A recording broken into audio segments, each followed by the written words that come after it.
Welcome to the News Hour. A new bipartisan divide has broken open after senior U.S. military officers showed Congress video of multiple strikes on a boat in the Caribbean in early September. Republicans backed the decision by a Special Operations Forces commander to target survivors of the first strike in the administration's campaign against alleged drug boats. But Democrats accused the commander of targeting a shipwreck, which would be in violation of international law. Both sides agreed that Secretary Hegseth did not provide what would have been an illegal order to kill everyone on board. Nick Schifrin begins our coverage.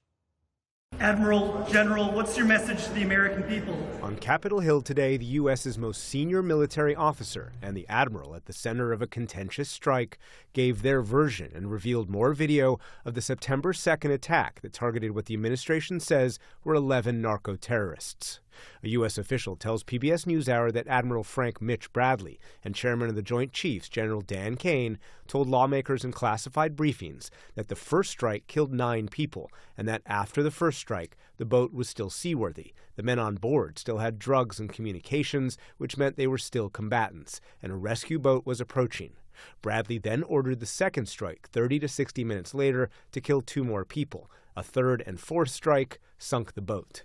That narrative embraced by Republicans, including Senate Intelligence Committee Chairman Tom Cotton.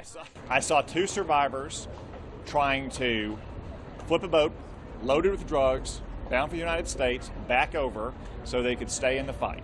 The first strike, the second strike, and the third and the fourth strike on September 2nd were entirely lawful and needful, and they were exactly what we would expect our military commanders to do. But one of the lawmakers critical of today's briefing tells PBS NewsHour that the ship was capsized by the first strike and almost submerged. The survivors had no means of communication, and it's not clear if the boat nearby would come to their rescue.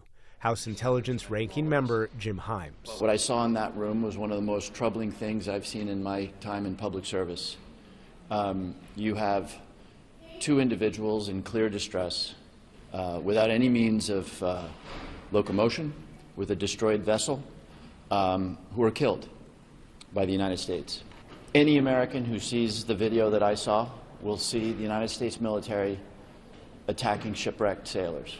But there was bipartisan agreement that Secretary Pete Hegseth did not give a written or verbal order before the strikes to kill everyone on board. Admiral Bradley was very clear that he was given no such order. The Admiral confirmed that there had not been a kill them all order.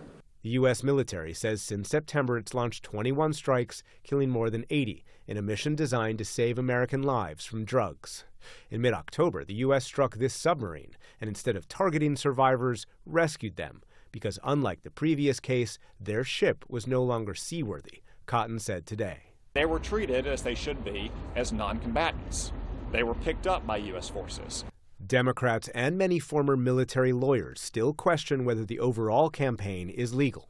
But when it comes to the September 2nd strike, it appears Republicans who lead Congress are satisfied with the military and administration's explanations. For the PBS NewsHour, I'm Nick Schifrin.